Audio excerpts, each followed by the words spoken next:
నమస్తే, welcome to our channel. RK Roja, మాజీ మంత్రి ఆర్కే రోజా మళ్ళీ కెమెరా ముందుకు వచ్చింది. షూటింగ్ బ్రేక్ అనుకుంటా, మళ్ళా కెమెరా ముందుకు వచ్చింది. వచ్చి ఏం మాట్లాడుతూ ఉందంటే జన సైనికుల్ని కెలికింది.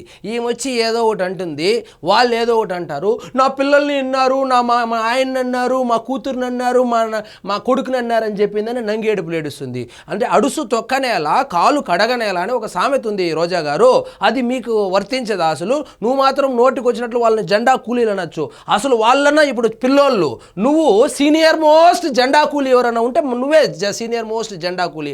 తెలుగుదేశం జెండా, ఈమె సారాయి మీద ఉద్యమం చేసింది తెలుగుదేశం పార్టీలో ఉంటే. కామెడీ ఏంటంటే సారాయి మీద ఉద్యమం చేసి తెలుగుదేశం జెండా మోసింది. తర్వాత కాంగ్రెస్ జెండా మోయడానికి వెళ్తే ఇంకా రాజశేఖర్ రెడ్డి గారు ఏమైనారో ఇంకా అందరికీ తెలిసిందే. ఎందుకు రాజశేఖర్ రెడ్డి గారు చనిపోయినారనే విషయం కూడా మనకు అందరికీ తెలిసిందే. తర్వాత వైఎస్ఆర్సీపీ జెండా మోస్తా ఉన్నాము. సో సీనియర్ మోస్ట్ జెండా కూలీ ఎవరైనా ఉన్నారు అంటే ఆంధ్రప్రదేశ్లో అది నువ్వే. నీకొచ్చినటువంటి ఓట్లకు, నువ్వు కొట్టేటువంటి బిల్డప్కు ఏమైనా సంబంధం ఉందా? నగిరి నియోజకవర్గం అంటే 175 నియోజకవర్గాల్లో టఫ్ ఫైట్ నడిచేటువంటి నియోజకవర్గం ఏదైనా ఉంటే అది ఎవరు అధికారంలో ఉన్నా, ఎవరు అధికారంలో లేకపోయినా 1000 నుంచి 5000 వరకే ఎవరు గెలిచినా. అలాంటి నియోజకవర్గంలో నీకు సీట్ ఇస్తే వాస్తవంగా చెప్పాలంటే జగన్మోహన్ రెడ్డి గారు కుక్కను నిలబెట్టింటే కూడా ఈమె కన్నా ఎక్కువ ఓట్లు వచ్చింది. మొన్న 45,000 ఓట్లు, దాదాపు 50,000 ఓట్ల తేడాతో ఓడిపోయినటువంటి ఆర్కే రోజా నిస్వార్థంతో పనిచేసేటువంటి జన సైనికులను జెండా కూలీలు అంటావా?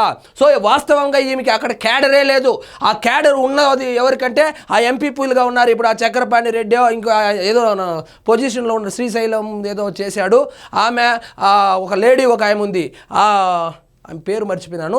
ఆ లేడీ, ఇంకొక 2 ఉన్నారు. వాళ్ళ క్యాడర్ని వాడుకొని జగన్మోహన్ రెడ్డి గారి దగ్గర లాబింగ్ చేసి టికెట్ తెచ్చుకొని వాళ్ళ కష్టార్జితంతో గెలిచి, ఆ గెలిచింది కూడా ఎట్ట గెలిచిందంటే మహాతల్లి అప్పుడు పొత్తుల్లో ఉన్నారు.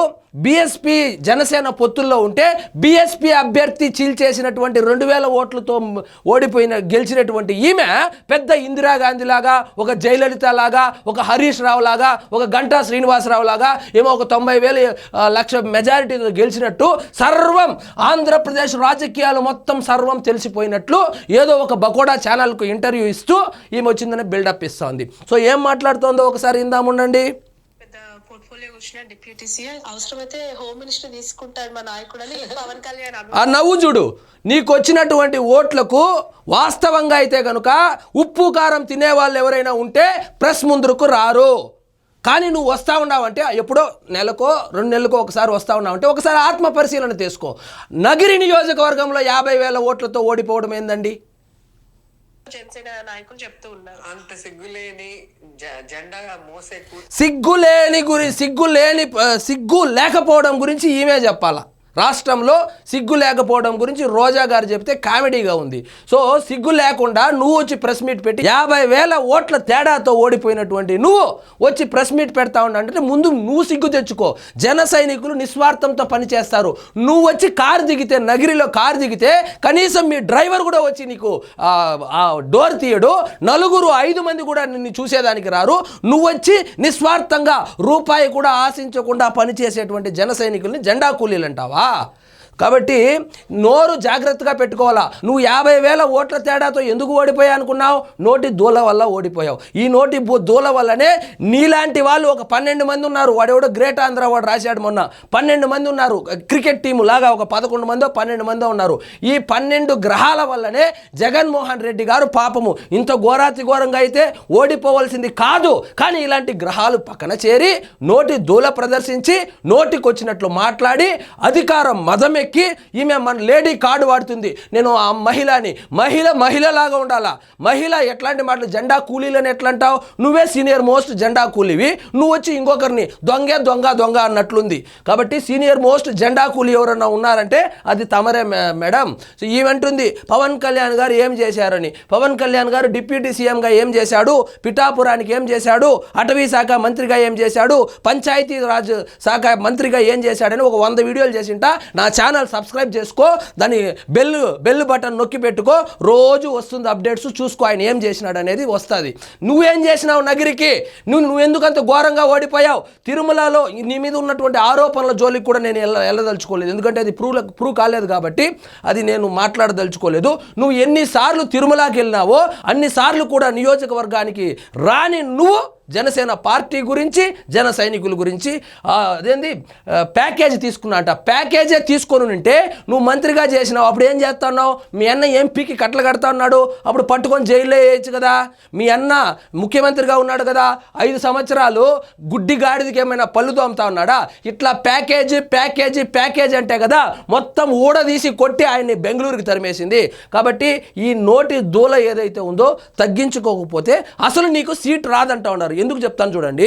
మీ ఏదైనా ఒక నియోజకవర్గంలో ఒక అభ్యర్థికి టికెట్ ఇవ్వకూడదని 3-4 మండలాలు ఉంటే 1-2 మండలాల నుంచి నాయకులు వాళ్ళు ఆయనకి ఇస్తేనో నేను పని చేయనని చెప్పడం సర్వసాధారణం. అది ఏ పార్టీలోనైనా జరిగేది. 175 నియోజకవర్గాల్లో పలానా వ్యక్తికి టికెట్ ఇస్తే మేము పని చేయమని ఉన్న మండలాలన్నిట్లో ఉన్న క్యాడరు లీడర్లు మొత్తం వెళ్ళి జగన్మోహన్ రెడ్డి గారి దగ్గర మొరపెట్టుకున్నటువంటి నియోజకవర్గం ఏదైనా ఉంటే అది మన నగిరి నియోజకవర్గమే. సో మొన్నటికి మొన్న అదేదో ఒక ఎంపీపీ అది కూడా ఓడిపోయింది. సో ఏదో ఫ్యాన్ గాల్లో గెలిచినటువంటి నువ్వు ఫ్యాన్ గాల్లోనే మనకు వచ్చింది 2000 మెజారిటీ. కాబట్టి నువ్వు ఆర్కే రోజా మాత్రమే, నువ్వు ఇందిరాగాంధీ కాదు, జయలలిత కాదు. కొంచెం నోరు జాగ్రత్తగా పెట్టుకొని మాట్లాడితే మంచిది రోజా గారు. నేను మీ మంచికే చెప్తాను. నోటి దూల వల్లనే కదా పోయింది. 50,000తో ఓడిపోయినావు. నెక్స్ట్ అయినా గెలిచేటువంటి అవకాశం ఉందా? అసలు నీకు టికెట్ ఇవ్వకూడదని చూస్తా ఉన్నారు. నిన్ను పక్క నియోజకవర్గానికి పంపిస్తారంట. ఏ నియోజకవర్గానికి పంపిస్తారు? చిత్తూరులో ఎక్కడ ఖాళీగా ఉంది? ఒక పని చేయి, పక్క రాష్ట్రానికి వెళ్ళిపో, తమిళనాడుకి వెళ్ళిపో. ఎలాగూ మీది అక్కడే ఆ ఊరే కాబట్టి తమిళనాడులో వెళ్ళి పోటీ చేయి. అంతేగాని ఆంధ్రప్రదేశ్లో 175 నియోజకవర్గాల్లో ఖాళీగా ఎక్కడా లేదు, వైఎస్ఆర్సీపీలో కూడా లేదు. అన్ని నియోజకవర్గాలకు ఇన్ఛార్జీలు కూడా ఉన్నారు కాబట్టి మన సీటు సిరిగిపోయింది. నీకు సీటు సిరిగిపోయినటువంటి ఫ్రస్ట్రేషను జన సైనికుల మీద చూపిస్తావు. వాళ్ళు ఏదో అంటారు, మళ్ళా వచ్చి నా కూతుర్ని తిట్టినారు, నా కొడుకుని తిట్టినారు, మా ఆయన్ని తిట్టినారు అని చెప్పి మళ్ళీ డ్రామాలు వేస్తావు. అధికారం ఇస్తే ఒక్కొక్క మండలాన్ని ఒక్కొక్క అన్నకు రాసి చేసి నువ్వు ఒక మండలం ఏమో పెద్దన్నకు, ఇంకొక మండలం ఇంకొక అన్నకు, ఇంకొక మండలం మీ ఆయనకు రాయిచ్చేసి కనీసం చుట్టం చూపుకు కూడా పోకుండా నగిరిని భ్రష్టు పట్టించినటువంటి నువ్వు 21 సీట్లు గెలిచినటువంటి పవన్ కళ్యాణ్ గారి మీద కామెంట్ చేస్తావా? ఆయనకు వచ్చినటువంటి ఓట్ షేర్ గురించి మాట్లాడుతూ ఉంది. 21 నియోజకవర్గాల్లో ఎన్ని ఓట్లు వచ్చినాయో ఒకసారి చూసుకో. ఓటు శాతం ఎలా తీస్తారంటే 175 నియోజకవర్గాల్లో తీస్తారు. మనకు లెక్కలు వచ్చింటే కదా, మనం ఆ రోజైనా స్కూలుకు పోయి ఉంటే కదా. స్కూలుకు పోకుండా వచ్చినటువంటి బాధలు ఇది. ఈవీఎంల వల్ల గెలిచినారంట. మరి నువ్వు ఆ 2000 మెజారిటీ కూడా నీకు ఈవీఎంలోనే కదా వచ్చింది. ఆ 2000 మెజారిటీ వచ్చినప్పుడు కూడా ఈవీఎం ట్యాంపరింగ్ జరిగిందా? మరి చెప్పాలి కదా, అదే ఈవీఎంలే కదా అప్పుడు కూడా.